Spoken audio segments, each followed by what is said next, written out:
Hi, ഓസിയുടെ മാരേജിനോടനുബന്ധിച്ച് ഞാനൊരു video ഇട്ടിരുന്നു. എൻ്റെ അമ്മോ ആ കുട്ടിയെ പറ്റി പടുമോശം പറഞ്ഞു എന്ന് പറഞ്ഞുകൊണ്ടാണ് പലരും വന്ന് പറഞ്ഞത്. ഞാൻ അതിനകത്ത് വ്യക്തമായി പറയുന്നുണ്ട്, ഓസി കൊച്ചിനെ എനിക്ക് ഭയങ്കര ഇഷ്ടമാണ്. എക്സ്പെക്റ്റ് ചെയ്ത കണക്കുള്ള ഒരു ആൾക്കാരൊന്നും ആ ഫംഗ്ഷന് വന്നിട്ടില്ല. അതൊരു വിഷമം പോലെ എനിക്ക് ഫീൽ ചെയ്തു. കുടുംബത്തിലെ ആദ്യത്തെ കല്യാണം, പുള്ളി നിൽക്കുന്നൊരു ഫെയിം, അങ്ങനെയൊക്കെ വെച്ച് നോക്കുമ്പോൾ എന്തുകൊണ്ട് ഓസിക്ക് അങ്ങനെ ഒരു കല്യാണത്തിന് ആൾ കൂടിയില്ല എന്നുള്ളതായിരുന്നു എൻ്റെ ഒരു സംശയം. പേഴ്സണലി ഒരു സബ്സ്ക്രൈബറായ എൻ്റെ ഒരു സംശയം. പിന്നെ തുടങ്ങുമ്പോൾ തന്നെ ഞാൻ പറയുന്നുണ്ട്, കുടുംബശ്രീയാണ്, അത്യാവശ്യം കുത്തിത്തിരിപ്പാണ്, എനിക്ക് എന്നെ ഫീൽ ചെയ്തിട്ട് തന്നെയാണ് ഞാനത് പറയുന്നത്. എൻ്റെ ഒരു സംശയമാണ് ഞാൻ അവിടെ രേഖപ്പെടുത്തിയത്, അല്ലാതെ ഞാൻ ഓസിക്കെതിരെ പറഞ്ഞതല്ല. ഓസിക്കെതിരെ പല രീതിയിലുള്ള ഗോസിപ്പുകളും പല പ്രശ്നങ്ങളും ഒക്കെ വന്നിട്ട് ഇതിന് താഴെ തന്നെ വേറെ ഒരുപാട് കമൻസ് ഒക്കെ വന്നിട്ടുണ്ടായിരുന്നു. ഓസി അങ്ങനെയാണ്, ഓസി തേച്ചു, മുല്ലപ്പൂ തേച്ചപ്പം ചേച്ചിക്ക് കുഴപ്പം, ഓസി തേച്ചപ്പം ചേച്ചിക്ക് കുഴപ്പമില്ല എന്ന്. ഓസിയും ആ മുൻ കാമുകനുമായിട്ടുള്ള ഒരു വീഡിയോ കണ്ടാൽ തന്നെ മനസ്സിലാവും ഓസി എന്തുകൊണ്ടാണ് അങ്ങനെ ഒരു തീരുമാനം എടുത്തതെന്ന് വ്യക്തമാണ്. ആ കുട്ടി എന്തുകൊണ്ട് അങ്ങനെ ഒരു തീരുമാനം എടുത്തതെന്ന് അതിൽ തന്നെ വ്യക്തമാണ്. പിന്നെ എന്താണ്, ആ കുട്ടിയുടെ ഡ്രസ് കോഡിനെ പറ്റി പലരും പറയാറുണ്ട്. ഞാൻ അപ്പോഴൊക്കെ ഓസിക്ക് ഒപ്പം നിന്ന ആളാണ്. കാരണം എനിക്കറിയാതെ ഇപ്പോഴത്തെ കുട്ടികൾക്ക് അവരുടെ സ്വാതന്ത്ര്യമാണ്. ഈ ഒരു കാര്യത്തിൽ അതിഭീകരമായ ബുള്ളിങ് ആണ് വന്നിട്ടുള്ളത്. പലരും ഇതൊക്കെ എടുത്തു വെച്ചിട്ട് എനിക്കിത് തന്നെ പണി എന്നുള്ള രീതിയിലും പറയുന്നുണ്ട്. സാരമില്ല, അവർക്കും അത്യാവശ്യം കണ്ടന്റ് ആകണ്ടായോ, തർക്കമില്ല. ഇപ്പം ഈ വിഷയം പറയാനുള്ള കാരണം എന്ന് പറഞ്ഞാൽ, ഇപ്പോൾ റീസെൻ്റ്ലി ഒരു കുട്ടിയുടെ വിവാഹം നടന്നല്ലോ, ഒരു സീരിയൽ നടിയുടെ വിവാഹം. ഞാൻ സീരിയലൊന്നും അങ്ങനെ വലിയ ഇൻട്രസ്റ്റ് ഉള്ള ആളല്ല. എനിക്കങ്ങനെ ആകെ അറിയുന്ന അമൃതയെ മാത്രമാണ്. അതും അമൃത ഒരു പ്രസംഗത്തിൽ വന്നെന്നുകൊണ്ട് ഒരു വിഡിത്തം പറഞ്ഞതിൽ കൂടെ കുറച്ച് വൈറലായപ്പോൾ ഇങ്ങനെ ഒരു സീരിയൽ ഉണ്ടെന്നും അതിനകത്ത് ഇങ്ങനെ ഒരു നടി ഉണ്ടെന്നുമാണ് അറിഞ്ഞത്. നമ്മുടെ വീട്ടിലുള്ളവരൊക്കെ സീരിയലിൻ്റെ ആരാധകരാണ്. പിന്നീട് അവർ പറഞ്ഞാൽ മാത്രമേ എനിക്ക് ഈ നടികളെയൊക്കെ അറിയാനുള്ളൂ. പക്ഷേ ഈ കുട്ടിയുടെ വിവാഹം ഇങ്ങനെ പാർവതി വിവാഹമെന്നോ ശ്രീവിദ്യ വിവാഹമെന്നോ ഇങ്ങനെ കുറേ ഇങ്ങനെ വരുന്നുണ്ടായിരുന്നു.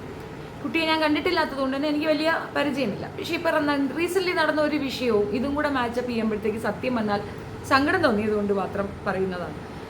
ഓസി തനിച്ചാണ് ആ വിവാഹം നടത്തിയെന്ന് പറയുന്നുണ്ട്. ഓസിയുടെ കല്യാണ സാരിയുടെ വില 2 ലക്ഷം രൂപയാണെന്ന് ഓസി വേറൊരു വീഡിയോയിൽ പറയുന്നുണ്ട്. അത് തന്നെയാണ് ഞാനവിടെ ഉന്നയിച്ച കാര്യവും. ഓസിയുടെ ഡ്രസ്സ് 2 lakhs റുപ്പീസിൻ്റെതാണ് എന്ന് പറയുന്നുണ്ട്. പക്ഷെ അതിൻ്റെ എല്ലാ ഭംഗിയും കളഞ്ഞത് ആ ഒരു തലപ്പാവായിരുന്നു. ചില കോപ്പി അടികൾ ഭയങ്കര ബോറിംഗ് ആണ്. ഓസി ഭയങ്കര ബ്യൂട്ടിയാണ്. ഓസിക്ക് ആരെയും കോപ്പി അടിക്കേണ്ട കാര്യമില്ല. അവൾക്ക് അവളുടേതായ പേഴ്സണാലിറ്റി ഉണ്ട്, സൂപ്പറാണ്. പിന്നെ ചില വിട്ടിത്തങ്ങൾ പുള്ളിക്കാരത്തി പറയുന്നുണ്ട്, നായർ സദ്യ അങ്ങനെയൊക്കെ അറിവില്ലായ്മയാണ്. അത് ആ പ്രായത്തിൻ്റെ ഇതായിട്ട് നമ്മൾ കണക്കാക്കി അത് ഇഗ്നോർ ചെയ്തിട്ടുണ്ട്. ഞാൻ പലപ്പോഴും ആ വീഡിയോയൊക്കെ ഞാൻ ചെയ്തിട്ടുമുണ്ട്. ഞാൻ സ്ഥിരമായിട്ട് അവരെ കാണുന്ന ഒരാളാണ്. അത്യാവശ്യം ടൈം പാസിന് എടുത്തു വെച്ച് കാണാൻ പറ്റുന്ന ഒരു ചാനൽ തന്നെയാണ് ഓസിയുടേത്. പിന്നെ ഇന്നത്തെ കുട്ടികളെയും ഓൾഡ് ജനറേഷനോട് ഒരു കമ്പാരിസൺ ഒക്കെ നടത്തുമ്പോഴത്തേക്ക് തീർച്ചയായിട്ടും അതിനകത്ത് ചില പ്രശ്നങ്ങൾ വരും. അതിൽ ഒരുപാട് പേര് അത്തരം അഭിപ്രായങ്ങൾ പറയും എന്നാണ് ഞാൻ സൂചിപ്പിച്ചത്. ഇപ്പം എൻ്റെ അഭിപ്രായമായിട്ട് എടുത്തു വെച്ചിട്ട് അങ്ങ് തുടങ്ങിയിട്ടുണ്ട്. ഏതായാലും കുഴപ്പമില്ല. ആ ഒരു വിഷയത്തിൽ എനിക്ക് തർക്കബുദ്ധിയില്ല. കണ്ടപ്പോൾ സങ്കടം തോന്നിയിരുന്നു. കുട്ടികൾ ചീറപ്പൊക്കെ ചെയ്തിട്ട് നെക്സ്റ്റ് ഡേ ഉള്ള ആ വോയിസ് ഒക്കെ മോഡുലേഷൻ അതൊക്കെ കേട്ടായിരുന്നല്ലോ നമ്മൾ. അപ്പോഴും നമുക്ക് മനസ്സിലാവും അവർ എൻജോയ് ചെയ്തു. അവരുടെ വിവാഹം അവർ ഭയങ്കരമായിട്ട് സൂപ്പർ എൻജോയ് ചെയ്തു. പക്ഷെ അതിലൊരു പ്രശ്നം എനിക്ക് ഫീൽ ചെയ്തത്, ഇപ്പം എൻ്റെ മകൻ്റെ വിവാഹം അല്ലെങ്കിൽ എൻ്റെ കുടുംബത്തിലൊരു കുട്ടിയുടെ വിവാഹം എന്ന് പറയുമ്പം നമ്മൾ ബന്ധുക്കളെല്ലാവരും കൂടെ ചേരുക, കൂടെ ഇതുപോലെ സുഹൃത്തുക്കൾ, നമ്മളൊരു പ്രൊഫഷൻ നിൽക്കണം, ആ പ്രൊഫഷനിലുള്ള ആൾക്കാരൊക്കെ വരിക എന്നുള്ളൊരു ചടങ്ങാണ്. അപ്പോൾ അതിനകത്ത് സുരേഷ് ഗോപിയുടെ ഭാര്യയെ മാത്രമേ ഹൈലൈറ്റ് ചെയ്ത് ഞാൻ കണ്ടുള്ളൂ. ബാക്കി ആരെയും കണ്ടിട്ടില്ല. ഫിലിം ഫീൽഡിലുള്ള ആൾക്കാർ കൂടെയാണ്. ആനയും ഫിലിം ഫീൽഡിലുള്ളതാണ്. എന്നിട്ടും ആരും അതിനകത്ത് പാർട്ടിസിപ്പേറ്റ് ചെയ്യും. അപ്പോൾ ഒരു നെഗ്ലക്ഷൻ അതിനകത്ത് ഉണ്ടായിരുന്നോ എൻ്റെ ഒരു തോന്നലാണേ. അതുകൊണ്ട് മാത്രമാണ് ഞാൻ അങ്ങനെ ഒരു വീഡിയോ ചെയ്തത്. ശ്രീവിദ്യയുടെ വിഷയം പറയുകയാണെങ്കിൽ, ഈ കുട്ടിയും അവരുടെ സ്വന്തം എഫേർട്ടിലായിരിക്കും കഷ്ടപ്പെട്ട് കാശുണ്ടാക്കി. അങ്ങനെ ഇപ്പോൾ ഇപ്പോഴത്തെ കുട്ടികൾ മിക്കവാറും എല്ലാവരും അങ്ങനെ. അസ്ലാം ആളി പറഞ്ഞ് ഞാൻ കേട്ടിട്ടുണ്ട്, അവളുടെ സ്റ്റെപ്പ് ഫാദറാണ്. അവരുടെ കയ്യിൽ നിന്നും ഒരു പൈസയും വാങ്ങാതെ അവൾ തന്നെയാണ് ആ ഒരു ഫംഗ്ഷൻ അറേഞ്ച് ചെയ്തത്. പക്ഷെ അവൾ പോലും ഈ കൂട്ടുകാരെയൊക്കെ വിളിച്ചിട്ടുണ്ടായിരുന്നു. കല്യാണ മാമാങ്കത്തിന് ശേഷം അവൾക്ക് നേരിടേണ്ടി വന്ന സൈബർ ബുള്ളിങ് അത് വേറെ കാര്യം. മുല്ലപ്പൂവിൻ്റെ അത്യാവശ്യം കൂട്ടിനെസ് ഓവർലോഡിൻ്റെ ഒരു ആഫ്റ്റർ എഫക്റ്റായിട്ട് ആ കുട്ടി ഒരുപാട് അവമാനിക്കപ്പെട്ടിട്ടുണ്ടായിരുന്നു. പക്ഷെ എന്നിരുന്നാലും കൂട്ടുകാരെയും മറ്റുള്ളവരെയൊക്കെ വിളിച്ചിട്ടുണ്ടായിരുന്നു. ഇത് ഓസിയുടെ കല്യാണമല്ലേ എന്ന് സാധൂകരിക്കാൻ ആകത്തില്ല. ഒന്നാമത്തെ കാര്യം, അത് കൃഷ്ണകുമാറിൻ്റെ സഹപ്രവർത്തകർ, കൃഷ്ണകുമാർ നിൽക്കുന്ന ഫീൽഡിലുള്ള ആരും വന്നിട്ടില്ല. അതേപോലെ അഹാനയുടെ ഫീൽഡിൽ നിന്ന് അങ്ങനെ അധികാരം വന്നിട്ടില്ല. പിന്നെ ഗ്രാജുവലി ഞാൻ ലാസ്റ്റ് പറഞ്ഞു വെച്ച ഒരു കാര്യം അതിനകത്ത് വ്യക്തമായിട്ട് ഞാൻ പറഞ്ഞിരുന്നു. അതായത് ഇവരെല്ലാവരും യൂട്യൂബേഴ്സ് ആയതുകൊണ്ട് ഇത് മീഡിയയ്ക്ക് കൊടുക്കാതെ യൂട്യൂബിലിടാൻ വേണ്ടിയിട്ട് അവരിതെല്ലാം സേവ് ചെയ്യുന്നുണ്ടായിരിക്കാം. അതുകൊണ്ട് മീഡിയ പേഴ്സൺസിനെയൊന്നും അധികം അകത്തേക്ക് അടുപ്പിച്ചിട്ടുണ്ടാവില്ല. ഇതേ സെയിം സ്ട്രാറ്റജി തന്നെയാണ് ശ്രീവിദ്യയും എടുത്തിട്ടുള്ളത്. അവരത് പക്ഷേ എന്നിട്ടും ന്യൂസ് ചാനൽസിനെയൊക്കെ വരാൻ പറഞ്ഞിട്ടുണ്ടായിരുന്നു. അത്യാവശ്യം യൂട്യൂബേഴ്സിനെയൊക്കെ വരാൻ പറഞ്ഞിട്ടുണ്ടായിരുന്നു. ഒരാൾക്ക് ഒരു കൂപ്പൺ എന്ന രീതിയിൽ കൊടുത്തിരുന്നു. ഈ ഫുഡ് അറേഞ്ച്മെൻറ്റ്സ് 5 സ്റ്റാർ ഹോട്ടൽ അല്ലെങ്കിൽ അതുപോലുള്ള കൺവെൻഷൻ സെൻറ്ററിലൊക്കെ അറേഞ്ച്മെൻറ്റ്സ് ചെയ്യുമ്പോൾ ഒരു പേഴ്സണിന് ഇത്ര എമൗണ്ട് എന്ന് വെച്ചാൽ അവർ കൊടുക്കണം. അപ്പോൾ അതിൻ്റെ എക്സ്പെൻസ് എന്തായാലും ഈ പോകുന്ന മീഡിയക്കാർ പേ ചെയ്യത്തില്ല. പകരം പോകുന്ന മീഡിയക്കാർക്ക് കിട്ടുന്ന വിഷ്വൽ വെച്ചിട്ട് അവർക്ക് നല്ലൊരു പേയ്മെൻറ്റും കിട്ടും. ഇപ്പോൾ ഞാൻ ഫോക്കസ് മീഡിയയുടേതാണ് ഞാൻ എടുത്തു വെച്ച് കണ്ട ഒരു വീഡിയോ. അതിനകത്ത് 90K പോയിട്ടുണ്ട്. 100% അവർക്ക് $90 തന്നെ കിട്ടിയിട്ടുണ്ടാവും. ഒരു കേക്ക് ഒരു അപ്രോക്സിമേറ്റ്ലി $1 കിട്ടാൻ ചാൻസ് ഉണ്ട്. ഇനി അത് കുറഞ്ഞാലും ഒരു $45 എന്ന് തന്നെ വെക്കാം. അപ്പോഴും അവർക്ക് ബെനിഫിറ്റ് തന്നെയല്ലേ. ഈ കുട്ടിയുടെ ഒരു വിവാഹം അവരെടുത്ത് വെച്ച് വീഡിയോ ആക്കി ചെയ്തിടുമ്പോൾ അവർക്ക് കിട്ടുന്ന ഒരു എമൗണ്ടാണ് ഞാൻ പറഞ്ഞത്. ഇങ്ങനെ ഇത് പറയുന്ന ഇതിപ്പം അവരുടെ ഒരു ഇൻ്റർവ്യൂ ഇട്ടതിനുള്ള റവന്യൂ ആണ് ഉദ്ദേശിക്കുന്നത്. ശ്രീവിദ്യയുടെ വിഷയത്തിൽ ശ്രീവിദ്യ പറഞ്ഞ കുറച്ച് കാര്യങ്ങൾ നമുക്കൊന്ന് കേൾക്കാം. പുള്ളിക്കാരത്തി നന്നായി പറഞ്ഞിട്ടുണ്ടായിരുന്നു, ഒരു കാരണവശാലും നിങ്ങൾ വീഡിയോ കവറേജ് എടുക്കരുത് എന്ന്. കാരണം അവർക്കിത് വീണ്ടും വീഡിയോ ഇട്ടിട്ട് അതിൽ നിന്ന് ഒരു ഇൻകം അവർ എക്സ്പെക്ട് ചെയ്യുന്നുണ്ട്. അവർക്കൊക്കെ യൂട്യൂബ് ചാനൽ ഉള്ളവർ തന്നെയാണ്. അപ്പോൾ അതുകൊണ്ട് തന്നെ അവർ സ്റ്റോപ്പ് ചെയ്തിട്ടുണ്ട്. പിന്നെ എന്തിനാണ് ഇങ്ങനെ ഒരു വിടുവായത്തം ഇരുന്നു കൊണ്ട് വാഴ പറഞ്ഞതെന്ന് മനസ്സിലാകുന്നില്ല. ആ കുട്ടി അത് വ്യക്തമായി പറഞ്ഞു, എല്ലാവരും കല്യാണത്തിന് വരണം, ഓരോരുത്തർക്കും ഓരോ കൂപ്പൺ എന്ന രീതിയിൽ കൊടുക്കുകയും ചെയ്തിട്ടുണ്ട്. ഇതിനപ്പുറം പിന്നെ എന്താ വേണ്ടതെന്ന് മനസ്സിലാകുന്നില്ല. ഒരാളെ ഈഗെടുത്താനും ഡീഗ്രേഡ് ചെയ്യാനോ ആഹ്വാനം കൊടുക്കാനും മാത്രമുള്ള തെറ്റൊന്നും ആ കുട്ടി ചെയ്തായിട്ട് എനിക്ക് തോന്നിയിട്ടില്ല. നമുക്ക് ആ വീഡിയോ ഒന്ന് കേൾക്കാം. അല്ല നിങ്ങൾ പറ, അങ്ങനെയാണോ സംഭവിച്ചത്? അല്ലല്ലോ, ഓക്കെ. ഞാൻ നിങ്ങളെ വിളിച്ച് വരുത്തി, നിങ്ങൾ എന്തായാലും എൻ്റെ കല്യാണത്തിന് വരണമെന്ന് പറഞ്ഞാൽ ഞാൻ ആരെങ്കിലും ഇതിൽ വിളിച്ച് വരുത്തിയിട്ടുണ്ടോ? അങ്ങനെയല്ല, നമ്മുടെ അടുത്ത് വന്ന് നമ്മളൊന്ന് പ്രൊമോട്ട് ചെയ്തു എൻ്റെ PR വർക്ക് ഞങ്ങളുടെ കല്യാണം ഹൈപ്പ് ഉണ്ടാക്കി തരുന്ന ആരെങ്കിലും നിങ്ങൾ ഒരാളെങ്കിലും ഞങ്ങൾ പറയുമോ, അല്ലെങ്കിൽ ഞങ്ങൾ എന്താ ടിഷ്യൂ പേപ്പർ പോലെ യൂസ് ചെയ്ത് കളയുമോ? ഈ പറഞ്ഞ സ്പെസിഫിക് യൂട്യൂബർ പറഞ്ഞ നിങ്ങളെല്ലാം ഞങ്ങൾ വിളിച്ചു എന്നിട്ട് ഞങ്ങൾ നിങ്ങളെ തന്നെ എന്താ പറയുക ഗുണ്ടകൾ വെച്ച് അല്ലെങ്കിൽ ഗുണ്ടായിസം കാണിച്ചു അങ്ങനെ ഒരു സംഭവം ഉണ്ടായിട്ടുണ്ടോ നിങ്ങൾ പറയോ? എല്ലാവരും കൂടെ അറിയത്തില്ല. ലിസ്റ്റ് തന്നത് എന്തിനാണെന്ന് വെച്ചാൽ ഫുഡിന്റെ കാര്യമായിരുന്നു, ഒരു പാസ് അടിക്കുമായിരുന്നു ഞങ്ങൾക്ക്. പുറത്തുനിന്ന് കണ്ട് സംസാരിക്കുന്ന ആൾക്ക് എന്ത് സംസാരിക്കും, പക്ഷേ നമ്മുടെ ഇടയിൽ ഉണ്ടായ പ്രശ്നം അതല്ല. അതിന് ആൾക്കാർ സംസാരിച്ച് ഭയങ്കര കോംപ്ലിക്കേറ്റഡ് ആക്കിയപ്പോൾ ഇന്ന് രാഹുൽ വിളിച്ചു നിങ്ങളെ കല്യാണം. ഇത് രാഹുലിന്റെ ഫംഗ്ഷനാണ്. ഞാനാണ് അതെന്നുള്ള എനിക്കൊന്നും വീഡിയോ എടുത്തിട്ടില്ല. ഞാൻ തന്നെ നിങ്ങൾ എല്ലായിടത്തും പറയാം, നിങ്ങൾ വരണം, നമുക്ക് ഭക്ഷണം കഴിക്കാം, നമുക്ക് സംസാരിക്കാം, നമുക്ക് എല്ലാം കിട്ടിയെന്ന് പറഞ്ഞാൽ ഞാൻ തന്നെ വിളിച്ചത്. ആ ഒരു പാസ് ഉണ്ടെങ്കിൽ ആൾക്ക് കഴിക്കാം, ഒരു മീഡിയക്ക് ഒരു പാസ്. നമുക്ക് ഈ ഭക്ഷണത്തിന്റെ കൗണ്ട് എടുക്കണ്ടേ? ചേട്ടൻ പറഞ്ഞു ഇതാണ് ഞാൻ അയച്ചത്, ഇന്ന ഡേറ്റിന് കല്യാണമാണ്, അകത്ത് കവർ ചെയ്യാൻ സമ്മതിക്കില്ല, നിങ്ങൾക്ക് വരുന്ന ആർട്ടിസ്റ്റുകളുടെ എൻട്രി ഞങ്ങളുടെ രണ്ടുപേരുടെ എൻട്രി ആണ്, നിങ്ങൾക്ക് ഷൂട്ട് ചെയ്യാന്ന് പറഞ്ഞ് പുള്ളിയെ ഗ്രൂപ്പിലിട്ട സ്ക്രീൻഷോട്ട് എനിക്ക് അയച്ചു. കാരണം എനിക്ക് അതിൻ്റെ ഉത്തരവാദിത്തം ഉണ്ട് അല്ലേ. എനിക്ക് നിങ്ങൾ അങ്ങനെ ഹേർട്ട് ചെയ്തൊന്നുമില്ല. പുറത്തെ ആൾക്കാർ എന്ന് പറയട്ടെ, മൂന്നാമത്തെ ആൾക്ക് അഭിപ്രായം പറയാൻ എളുപ്പമാണ്. ഇത് നിങ്ങളും തമ്മിലുള്ള പറയുന്നതിൻ്റെ അത്രയും പ്രശ്നമില്ലാത്തൊരു കാര്യമാണ്. PR വർക്കിന് ഉപയോഗിക്കുക, പിന്നെ ടിഷ്യൂ പേപ്പർ പോലെ വലിച്ചെറിയുക. എനിക്ക് അതിനേക്കാൾ ഹേർട്ട് ചെയ്തത് ഇന്നലെ നമ്മൾ ക്യാമറ താഴ്ത്തി സംസാരിക്കുമ്പോൾ നമ്മൾ പറഞ്ഞു ചേട്ടാ, പിന്നെ ഞങ്ങൾ ഭക്ഷണത്തിന് വേണ്ടിയിട്ട് നിങ്ങൾ കഴിക്കാതെ പോരുതെന്ന് പറഞ്ഞപ്പോൾ അതിലൊരു ചേട്ടൻ നമ്മളെടുത്ത് പറഞ്ഞു, വിവാഹത്തിന് പോവുക, പാർട്ടിസിപ്പേറ്റ് ചെയ്യുക എന്നുള്ളത് ഒരു ഇൻവിറ്റേഷൻ കൊടുക്കുമ്പോൾ അത് ചെയ്യേണ്ട കാര്യമാണ്. അതിനപ്പുറം അവർ ഭയങ്കരമായിട്ട് അവർ ആക്സെപ്റ്റ് ചെയ്തില്ല, നീക്കി നിർത്തി എന്നൊക്കെ പറഞ്ഞാൽ അവരെല്ലാം നേരിട്ട് നീക്കി നിർത്തിയിട്ടുള്ളത്. അപ്പോൾ ഇത് ചെറിയൊരു വിഷയം മാത്രമാണ്. ഇതിനെ വലുതാക്കി ഒരു വലിയ സബ്ജക്റ്റ് ആക്കി അതൊരു വലിയ ഇതാക്കി ആ കുട്ടിയെ ആക്രമിക്കാനായിട്ട് സൈബറിലേക്ക് ഇട്ടുകൊടുക്കാനാണ് ഒരു ശ്രമമാണ് പാഴ് നടത്തിയത്. പക്ഷെ ആ പാഴ് ആ കയ്യോടെ കണ്ടെത്തി ആ കുട്ടികളെല്ലാം വിളിച്ച് പബ്ലിക്കായി ഇരുന്നു കൊണ്ട് അതിനെപ്പറ്റി നിങ്ങൾക്ക് അങ്ങനെ ഒരു വിഷമം ഉണ്ടായിട്ടുണ്ടെങ്കിൽ എൻ്റെ ഭാഗത്തുനിന്ന് ഉണ്ടായിട്ടുണ്ടെങ്കിൽ പൊറുക്കണം എന്നുള്ള രീതിയിൽ ആ കുട്ടി പറഞ്ഞപ്പോൾ ആ പ്രശ്നം അവിടെ തീർന്നു. ഇത് ഓരോരുത്തർക്കും സാധിച്ചു എന്ന് വരത്തില്ല, ഓരോ മനുഷ്യർക്കും ഇത് സാധിച്ചു എന്ന് പറഞ്ഞാൽ ഫെയിമിൽ നിൽക്കുന്നവരെ ആക്രമിച്ച് റീച്ച് നേടാൻ ശ്രമിക്കുന്ന പല ആൾക്കാർക്കും വരുന്ന ഒരു പാളീച്ച തന്നെയാണ് ഇത്. ഇത് അനാവശ്യമായിട്ടുള്ളൊരു ദുഷ്പ്രചരണം മാത്രമാണ്. എല്ലാവരെയും ഇങ്ങനെ ഉപയോഗിക്കുന്നു, എന്നിട്ട് ടിഷ്യൂ പേപ്പർ പോലെ വലിച്ചെറിയുന്നു. ഇയാളാണത് ചെയ്യാറ്. ഇയാൾ മെനക്കെട്ട് ഇതിന് ഇങ്ങനെ ചെയ്യുന്ന ഒരു വ്യക്തിയാണ് ഇയാൾ. അത് എത്രയോ തെളിവുകൾ നമ്മുടെ മുമ്പിലുണ്ട്. ഏതായാലും പാഴിന് നല്ല മറുപടി തന്നെ ആ കുട്ടി കൊടുത്തു എന്നാണ് ഞാൻ മനസ്സിലാക്കുന്നത്. അതേപോലെ ഇത് കല്യാണമാണെങ്കിൽ ആളുകൾക്ക് കാണാൻ ഇഷ്ടമുള്ളത് ഡ്രസ്സ് എടുക്കുക, ഓർണമെൻറ്റ്സ് എടുക്കുക, വിവാഹം, ഇങ്ങനെയുള്ള കാര്യങ്ങൾക്കാണ് കൂടുതൽ വ്യൂവേഴ്സ് ഉള്ളത്. ഫുഡ് വ്ളോഗിങ്, അതേപോലെ യാത്രകൾ, ഇതിനൊക്കെയാണ് കൂടുതൽ വ്യൂവേഴ്സ് ഉണ്ടാവാറുള്ളത്. അത് നന്നായിട്ട് അവതരിപ്പിക്കുന്നവർക്കാണെങ്കിൽ കുറച്ച് ഓവറായിട്ട് വ്യൂ കിട്ടുകയും ചെയ്യും. അപ്പോൾ അതിൽ നല്ലൊരു എമൗണ്ട് അവർക്ക് കിട്ടിയിട്ടുമുണ്ട്. പക്ഷെ എന്താണ് ആ കുട്ടിക്ക് കിട്ടുന്ന ബെനിഫിറ്റ്? ഒന്നാമത് അത് ചുരുക്കി പിടിച്ചിട്ട് നടത്തുന്ന ഒരു വിവാഹത്തിൽ അങ്ങനെ കുത്തിക്കയറേണ്ട കാര്യമുണ്ടോ എന്നുള്ളത് ആ കുട്ടിയുടെ ഒരു സ്വാഭാവികമായിട്ട് നമ്മൾ ചിന്തിക്കേണ്ട കാര്യമാണ്. ഈ ഒരു വിഷയം എടുത്തു വെച്ച് നമ്മുടെ കണ്ണാപ്പി വാഴക്കുട്ടൻ എടുത്തു വെച്ചിട്ട് അങ്ങ് തകർത്ത് അർമാദിക്കുന്നുണ്ടായിരുന്നു. യെസ്, അയാൾക്കും കിട്ടിയിട്ടുണ്ട് ഒരു 100 and above, I think 200K എങ്ങാണ്ട് കിട്ടിയിട്ടുണ്ട്. അത്രയും തന്നെ ഡോളറും അവന് കിട്ടും. അപ്പം അതാണ് അവൻ്റെ ഉദ്ദേശം എന്നുള്ളത് വസ്തുത. പക്ഷെ അതൊരു വലിയ വിഷയമാക്കി എടുത്ത് ഈ കുട്ടി വിഷമിക്കുന്നതിൻ്റെ എനിക്ക് അടിസ്ഥാനമില്ലെന്നാണ് തോന്നുന്നത്. കാരണം അവന് അരിയാണ് ആഹാരം എന്ന്, ഇതാണ് അരി എന്ന് അവൻ പല പ്രാവശ്യവും പറഞ്ഞിട്ടുണ്ട്. അവൻ ആരെയും കെയർ ചെയ്യുന്ന ആളല്ല. അവനൊരു സൈബർ ബുള്ളിങ് വന്നപ്പോൾ അവൻ നന്നായിട്ട് വിഷമിച്ച ഒരാളാണ്. അവൻ ഈ രീതിയിൽ പോക്കർത്തരം പറയുമ്പോൾ ആ പോക്കർത്തരം എടുത്തുകൊണ്ട് പലരും ഈ കുട്ടിയെ സൈബർ ബുള്ളിങ് ചെയ്യും എന്നൊരു പ്രതീക്ഷയിലാണ് പുള്ളി അതങ്ങോട്ട് അവതരിപ്പിച്ചത്. അതിന് നേർ വിപരീതമാണ് സംഭവിച്ചിട്ടുള്ളത്. ഇനി മേൽക്കൊണ്ട് അവൻ ആർക്കെങ്കിലും ആഹ്വാനം കൊടുത്താലും ആരും ഒരു പട്ടി വില കൊടുക്കാൻ ചാൻസ് ഇല്ലെന്നാണ് ഞാൻ മനസ്സിലാക്കുന്നത്. കാരണം അവനെ ആളുകൾക്ക് മനസ്സിലാവും, അവൻ്റെ റിയൽ ഫേസ് എന്താണെന്ന് എല്ലാവർക്കും മനസ്സിലായിട്ടുണ്ട്. അവൻ ഈ വീഡിയോയിൽ പറയുന്നത് പോലെ ഒന്നും അവൻ്റെ റിയാലിറ്റിയിൽ അവൻ വെറും പോഴനാണെന്ന് അവൻ തന്നെ തെളിയിച്ചൊരു കാര്യമാണ്.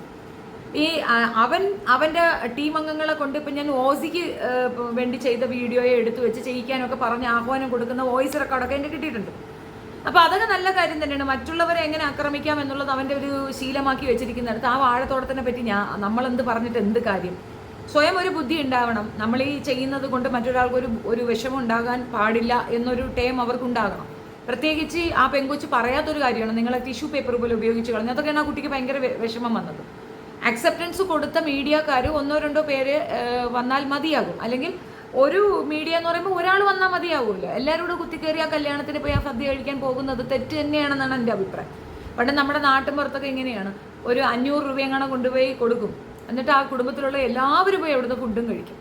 അപ്പോൾ അത് അവർക്ക് ചിലപ്പോൾ സന്തോഷമായിരിക്കും, പക്ഷേ ചിലർക്ക് അത് ബുദ്ധിമുട്ടാണ്. കാരണം ഷോർട്ടേജ് വരും. പല കല്യാണങ്ങളിലും നമ്മൾ വിളിക്കാത്തവരും അറിയാത്തവരും ഒക്കെ കുത്തിക്കയറി കല്യാണത്തിന് വരും, ഫുഡ് കഴിച്ചിട്ടുണ്ടോ, ഒരു നേരത്തെ ആഹാരമല്ലേ, ഒരു കുഴപ്പമില്ല, കൊടുക്കാമെന്ന് വെക്കാം.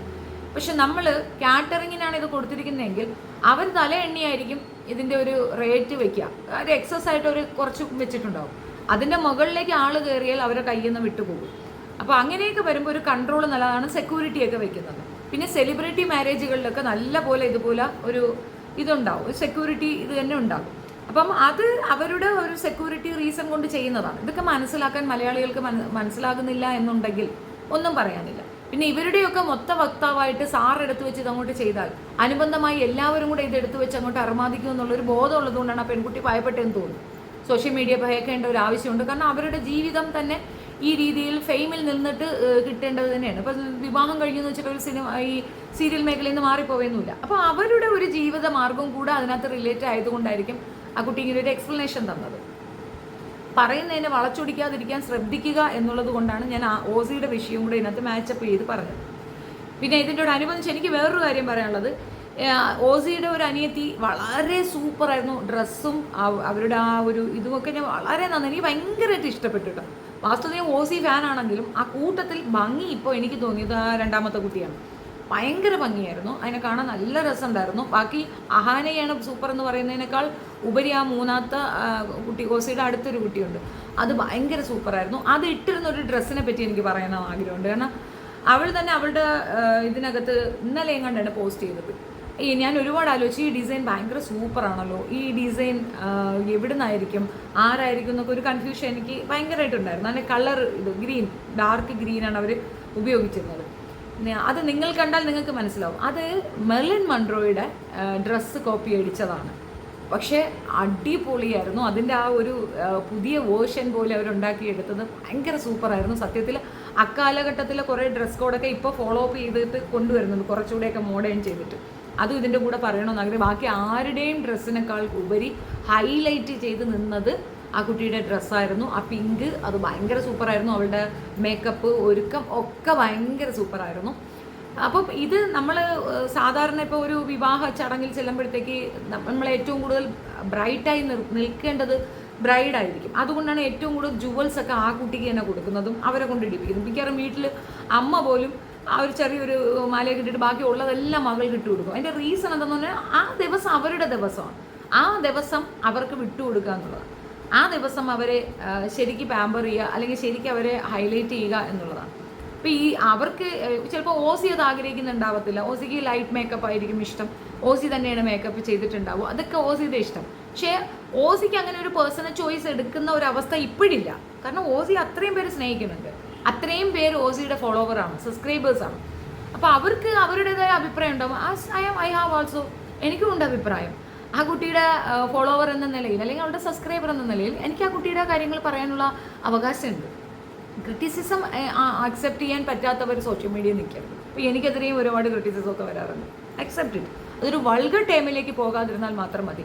ഞാൻ ആ കുട്ടിയെ വൾഗറായിട്ട് ഒന്നും പറഞ്ഞിട്ടില്ല. പലരും പറഞ്ഞ വേറൊരു കാര്യം എന്താണെന്ന് പറഞ്ഞു കഴിഞ്ഞാൽ, ഈ പറയുന്ന അശ്വിൻ്റെ ഫാദറിനെ മദറിനെ അവിടെ അത് ഹൈലൈറ്റ് ചെയ്ത് കണ്ടിട്ടില്ല. അതൊരു തെറ്റായ ധാരണയാണ്. ഈ വിവാഹത്തിന് മുമ്പുള്ള പിന്നെ ഓസിയുടെ വിവാഹ ഇതൊക്കെ എടുത്തു നോക്കാം. ഐ മീൻസ് വിവാഹത്തിന് ഒരുങ്ങുന്നതിനൊക്കെ എടുത്തു നോക്കാം. അതിലൊക്കെ തന്നെ ഏറ്റവും കൂടുതലുണ്ടായിരുന്നത് ഓസിയുടെ പിന്നെ ഹസ്ബൻഡിൻ്റെ വീട്ടുകാർ തന്നെയായിരുന്നു. അവരുടെ വീട്ടുകാർ, അവരുടെ ചേട്ടൻ്റെ മകളൊക്കെ തന്നെയുള്ള മിക്കവാറും വീഡിയോസിലൊക്കെ അവർ തന്നെയായിരുന്നു മെജോറിറ്റി ഉണ്ടായിരുന്നത്. പിന്നെ അവരൊരു മീഡിയ ഫെയിം ആഗ്രഹിക്കുന്നവരായിരിക്കത്തില്ല, സോഷ്യൽ മീഡിയയിൽ അത്ര ആക്റ്റീവായി നിൽക്കാൻ ആഗ്രഹിക്കുന്നവരായിരിക്കത്തില്ല. ഇവിടെ എല്ലാവർക്കും ഒരു ചാനലും എല്ലാവരും ഒരേപോലെ ചിന്തിക്കുന്ന ചിന്താധാരയുള്ളവരാണ്. അത് വേറൊരു ലെവലാണ്. അവരുണ്ടായിരുന്നു എന്നുള്ളത് ആ വിഷ്വലൊക്കെ കണ്ടാൽ മനസ്സിലാകും. പക്ഷെ അവർക്ക് ഇതുപോലെ കിടന്ന് ബഹളം വെക്കാനോ ചാടാനോ പാടാനോ ഒന്നും ഒക്കത്തില്ല. എന്നാൽ പോലും ആ അമ്മയും ഒക്കെ ഡാൻസ് കളിച്ചതായിട്ടാണ് ഇവരുടെ ഈ വിവാഹത്തിൻ്റെ തലേന്നുള്ള പാർട്ടി ഇവർ തന്നെ റിവീൽ ചെയ്ത, ഇവർ തന്നെ പുറത്തുവിട്ട വീഡിയോയ്ക്കകത്തുള്ളത്. അപ്പം അവിടെ അവരൊരു സീക്രട്ടീവ്നെസ് കീപ്പ് ചെയ്തിരുന്നു. അതിൻ്റെ റീസൺ മറ്റൊന്നുമല്ല, നല്ലൊരു എമൗണ്ട് ഇതിനകത്ത് കൂടെ സോഷ്യൽ മീഡിയ കൂടെ തന്നെ അവർക്ക് കിട്ടും. അത് ഇൻസ്റ്റാഗ്രാമിൽ, ഫേസ്ബുക്കിൽ, യൂട്യൂബിലും ഒക്കെ അപ്ലോഡ് ചെയ്ത് എല്ലാത്തിൽ നിന്നും ഫണ്ട് വരും. അപ്പോൾ അവർക്കത് വേണമെന്ന് തോന്നിയിട്ടായിരിക്കും. അത് അവരുടെ പേഴ്സണലായ കാര്യം തന്നെയാണ്. പക്ഷെ നമ്മൾ എക്സ്പെക്ട് ചെയ്തിരുന്ന മറ്റൊരു ലെവലിലായിരുന്നു. ഞാൻ പ്രത്യേകിച്ച് ഒരുപാട് എക്സ്പെക്റ്റേഷനിലായിരുന്നു ഇരുന്നത്. കല്യാണം അടിപൊളിയായിരിക്കുമെന്ന്. പെട്ടെന്നൊരു ദിവസം വിത്തൗട്ട് അനൗൺസ്മെൻറ്റ് അങ്ങനെ കല്യാണം നടന്നതുപോലെയൊക്കെ എനിക്ക് ഫീൽ ചെയ്തുകൊണ്ടാണ് ആ ഒരു വിഷയം ഞാൻ എടുത്തു വെച്ച് പറഞ്ഞിട്ടുണ്ടായിരുന്നത്. അതും കൂടെ ടാലി ചെയ്യണ എന്താണെന്ന് ചോദിച്ചു കഴിഞ്ഞാൽ, ആ വിഷയം ഇതിപ്പോൾ പറയുമ്പോൾ തന്നെ പറയും, നിങ്ങൾ പറഞ്ഞില്ലേ എന്ന് പറഞ്ഞ് വരാൻ സാധ്യതയുള്ളതുകൊണ്ടാണ് ഈ വിഷയം കൂടെ ഞാൻ ഇതിൻ്റെയോടൊപ്പം ഒത്ത് പറയുന്നത്. അല്ലാതെ സാധൂകരണമല്ല പറയുന്നത്. ഞാൻ പറഞ്ഞതിൽ ഉറച്ചിരിക്കുന്നു. ഞാൻ എക്സ്പെക്റ്റ് ചെയ്ത ലെവലിലല്ലായിരുന്നു ഓസിയുടെ മേക്കപ്പ്. ആൻഡ് ഹെയർ ലൂസാക്കിയിട്ട് ആലിയ ഭട്ടിനെ കോപ്പി അടിക്കാൻ നോക്കി. അതിൻ്റെ ആവശ്യമില്ല. ഓസിയാണ് സുന്ദരി എന്ന് പറയും. ആലിയ ഭട്ടിനെ കമ്പാരിസൺ നടത്തുന്ന ഓസിയാണ് അതിമനോഹരിയാണ്. എന്ത് ഡ്രസ്സ് ഇട്ടല്ല അപ്പോൾ പെൺകുട്ടി ഭയങ്കര സൂപ്പറാണ്. ഇപ്പോൾ എന്തോ ഒരു ഡൽഹിയിൽ എന്തോ ഒരു ഇത് വെച്ചിട്ടുണ്ടായിരുന്നു. അതിനകത്ത് ഇട്ടിരിക്കുന്ന ഡ്രസ്സ് കണ്ടാൽ കിഡിലോസ്കി ഡാർക്ക് ഷെയ്ഡിലുള്ള ഒരു സാരിയാണ് അവർ ഉടുത്തിരിക്കുന്നത്.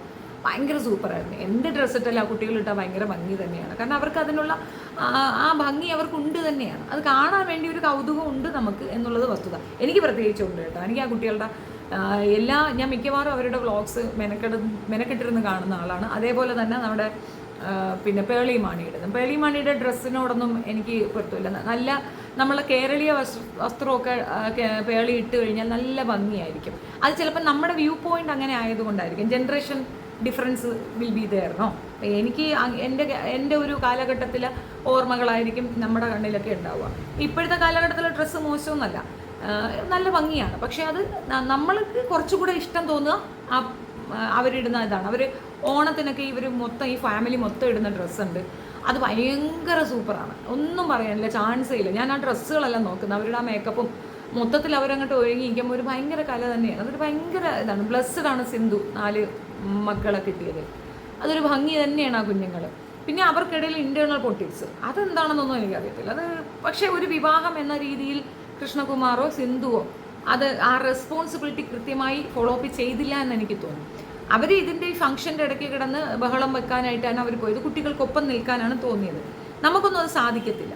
അപ്പോൾ ഈ എൻ്റെയൊക്കെ വീട്ടിൽ എൻ്റെ മാരേജിനൊക്കെ എൻ്റെ അമ്മയെ കാണാൻ പോലും കിട്ടില്ലായിരുന്നു. കാരണം അത്രയ്ക്ക് ബിസിയാണ്. ആളുകൾ വരും, അവരെ ഇൻവൈറ്റ് ചെയ്തിരുത്തുക, അവർക്ക് ഫുഡ് കൊടുക്കുക, ഇത് എല്ലായിടത്തും നടക്കുന്നുണ്ട്. അപ്പോൾ അംബാനിയുടെയൊക്കെ ഇത് നോക്കുക, അതിനകത്ത് പോലും അങ്ങനെയാണ്. വരുന്ന ഗസ്റ്റുകളെ സെർവ് ചെയ്യുക, അവർക്ക് സാറ്റിസ്ഫാക്ഷൻ കൊടുക്കുക, അക്കൂടെ ഇതിനകത്ത് പാർട്ടിസിപ്പേറ്റ് ചെയ്യുക, അതൊരു ഹ്യൂജ് റെസ്പോൺസിബിലിറ്റിയാണ്. ആ ഒരു റെസ്പോൺസിബിലിറ്റി ഈ പേരൻസിൻ്റെ അടുത്തൊന്നും ഉണ്ടായിരുന്നില്ല. അതൊരുമാതിരി ഒഴിവാക്കൽ കല്യാണം പോലെ എനിക്ക് ഫീൽ ചെയ്യും. പിന്നെ ആ കുട്ടിയുടെ പേയ്മെൻറ്റിലാണ് അത് ചെയ്തതെന്ന് പറയുന്നത് ഒരു ഗ്രേറ്റ് തിങ് ആണ്. അതിനകത്ത് തർക്കമേ ഇല്ല. ഇപ്പോഴുള്ള കുട്ടികളൊക്കെ അങ്ങനെ ചിന്തിക്കുകയും അങ്ങനെ ചെയ്യുകയും ചെയ്യുന്നത് വളരെ നല്ല കാര്യമാണ്, അക്സെപ്റ്റബിളാണ്. അക്സെപ്റ്റൻസ് എന്ന് പറഞ്ഞു കഴിഞ്ഞാൽ വളരെ സന്തോഷപൂർവ്വം അനുകരിക്കേണ്ട ഒരു കാര്യം തന്നെയാണ്. അവനവൻ്റെ ചിലവിനുള്ള കാശ് അവനവനെ തന്നെ ഉണ്ടാക്കുക, അല്ലാതെ അച്ഛനെ അമ്മയും അത്രയും വലിയൊരു കടബാധ്യതയിൽ കൊണ്ടിടേണ്ട കാര്യമില്ല. കഷ്ടപ്പെട്ട് ഒരു ആയുസ് മുഴുക്ക കഷ്ടപ്പെട്ട് ഒരാൾ വീട് വയ്ക്കും. വീട് വെച്ച് കഴിയുമ്പോൾ മകളുടെ വിവാഹം വരിക, വീട് കൊണ്ടുപോയി പണയം വെച്ച് മകളുടെ വിവാഹം ആർഭാടത്തോടു കൂടി നടത്തും. അത് കഴിഞ്ഞ് കുറച്ച് കഴിയുമ്പോൾ മകൾ പ്രസവത്തിന് വരും. ഈ കടം തീർക്കുന്നതിന് മുമ്പേ ആ കടം വീണ്ടും കഷ്ടപ്പെടുന്ന ഒരു അവസ്ഥ പേരൻസിന് കൊടുക്കുന്നൊരു സീനുണ്ട്. അതിൽ നിന്നൊക്കെ വ്യത്യസ്തമായിട്ട് തങ്ങളുടെ ചിലവുകളും തങ്ങളുടെ എക്സ്പെൻസും തങ്ങൾ തന്നെ മീറ്റപ്പ് ചെയ്യാൻ അവർ തന്നെ വഴി കണ്ടെത്തുന്നെങ്കിൽ അതൊരു ചെറിയ വിഷയമൊന്നുമല്ല. അതുപോലെ വളരെ നല്ല കാര്യമാണ്. പക്ഷെ അപ്പോഴും അമ്മ അച്ഛൻ എന്ന നിലയിൽ നമുക്ക് ഒരുപാട് ഉത്തരവാദിത്തങ്ങൾ ഉണ്ട് എന്നാണ് പറഞ്ഞു വയ്ക്കുന്നത്. അതായിരുന്നു എൻ്റെ പോയിന്റ്. ഈ വിഷയത്തിൽ ശ്രീവിദ്യ വിഷയത്തിൽ ആ കുട്ടി വളരെ ഇന്നസെൻ്റായി. അവളുടെ ഏറ്റവും നല്ലൊരു മംഗളകർമ്മം നടക്കുന്ന ഒരു അവസരത്തിൽ അവളുടെ മനസ്സ് വേദനിപ്പിക്കുന്ന തരത്തിൽ ഇത്തരത്തിലൊരു പ്രവൃത്തി മീഡിയയുടെ സൈഡിൽ നിന്ന് ഉണ്ടാകാൻ പാടില്ലായിരുന്നു.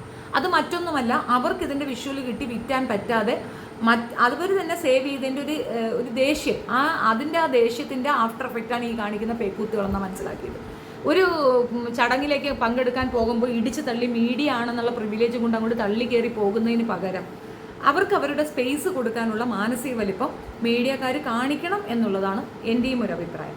പിന്നെ നമ്മുടെ വാഴത്തോട്ടം, ഈ വാഴത്തോട്ടത്തിന് എന്തെങ്കിലും ഒരു കണ്ടന്റ് അതും എടുത്തു വെച്ച് അറുമാദിക്കുക, തിന്ന് മടുക്കാത്ത വീണ്ടും തിന്നാൻ വേണ്ടി മാത്രം ജീവിക്കുന്ന ഒരു പ്രത്യേകതരം ജന്മമാണ് അതൊരു വാഴ. അതിനെ അതിൻ്റെ വഴിക്ക് അങ്ങ് വിട്ടേക്കുക എന്നതിനപ്പുറം ഒന്നും പറയാനില്ല. Thank you so much. Video ഇഷ്ടപ്പെടുകയാണെങ്കിൽ ലൈക്ക് ചെയ്യുക, ഷെയർ ചെയ്യുക ആൻഡ് സബ്സ്ക്രൈബ് മൈ ചാനൽ. കൂടുതൽ അപ്ഡേഷൻസിന് ബെൽ ബട്ടൺ വെക്കുക. Thank you.